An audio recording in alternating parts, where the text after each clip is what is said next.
Are you sad that David Lynch has passed, small cat? My roommate texted me in the middle of me editing one of my videos that David Lynch passed away, and I immediately rushed to set up the camera so I could talk about why David Lynch was so important, at least to me.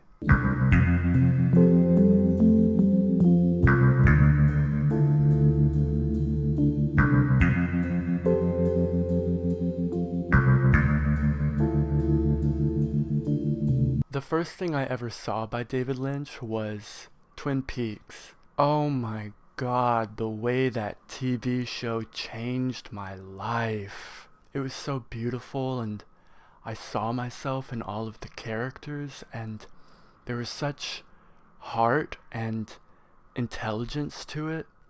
It was just amazing. Obviously, I did not know David Lynch, but I'll miss him very much. As a presence in the world, he did so much good, not just with his art making, but his emphasis on transcendental meditation and trying to encourage artists to do this deep spiritual work that is so in line with like what I hold and value as an artist, and so much of that is thanks to him. I remember there was one summer where I was staying in San Francisco. This was the first summer that I had ever been in love, and my world was just turned upside down in amazing ways and terrible ways. The boy I was dating at the time bought me a copy of David Lynch's book, Room to Dream, which is basically a biography written of Lynch that he has like companion chapters that he wrote in it.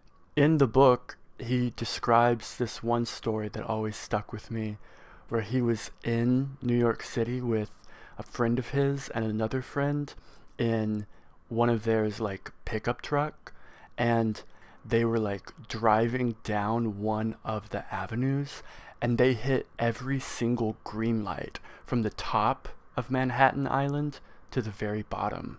Another story I love about Lynch is that on the set of Twin Peaks, there was this one scene where they kept trying to film it, and a generator for one of the lights kept going out, and so he like called one of the actors over and whispered to her, "Try saying the line this way." And so they did the scene again, and the generator worked this time, and Lynch said, "Ah, that's what I thought it was." So funny, so iconic, and charismatic. So many of Lynch's movies are just amazing. Mulholland Drive, Inland Empire, which I saw at the IFC Center near NYU in New York City.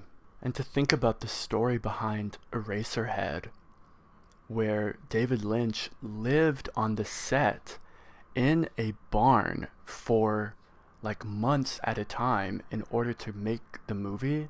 That's just amazing. It's amazing what dedication he had to his art. He had so many different wives and like mistresses and so many different children, I think. And I remember in his book, he said to one of his wives at one point, "Children are great, but the artwork comes first." I have as my lock screen like password David Lynch's birthday, 012046. As sad as I am that he's gone now, I am so happy that he lived. And I'm so happy that he got to make his art and do his thing. And I'm grateful that we got to experience it. At the very least, you have to say that he was one of the most committed artists of our time. And I seriously and genuinely hope that I can do what David Lynch did for so many people around the world. There really was a beautiful poetry placed into Lynch's soul that he was meant to share with us all.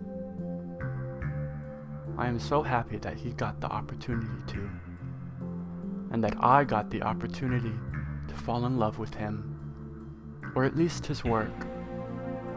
And perhaps the divide between the person and the work is crucial, and perhaps it isn't. But when it comes to Lynch, he lived his work. And that dedication means everything.